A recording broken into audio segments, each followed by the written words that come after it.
சத்துருவை விழ வைக்க ஒரு தேவ பிள்ளை ஒரு நாளும் இந்த பின்னாடி ஸ்டெப் எடுத்து வச்சிடக்கூடாது.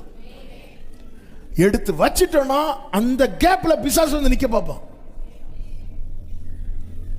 போராடிட்டோம், சில காரியத்துக்காக போராடி போராடி நிக்கிறோம். மோசையின் கை கீழே விழுந்தது, அமலேக்கின் கை. அப்போ அமலேக்கின பாத்தீங்களா, அவன் அது வரைக்கும் அடி வாங்கிட்டு தான் இருக்கிறான். அடி வாங்கிட்டு இருந்தாலும் அவனுக்கு நம்பிக்கையை பாருங்க, எப்படியும் கொஞ்ச நேரத்தில் மோசையின் கை கீழே போகும். இன்னும் இன்னைக்கு ஜோம் பண்றான், நாளைக்கு ஜோம் பண்றான்னு பார்ப்போம். இந்த 30 நாள் ஜோம் பண்ணுவோம், 31வது நாள் பார்க்கலாம். அவன் வெயிட் பண்றான், அவனுக்கு நம்பிக்கையை பாருங்க.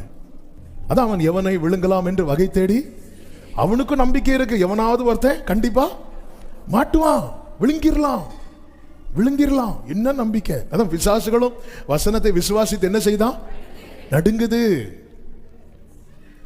ஆனா என்ன பிரச்சனைன்னா, அவங்க பிசாசின் விசுவாசத்துக்கும் நம்ம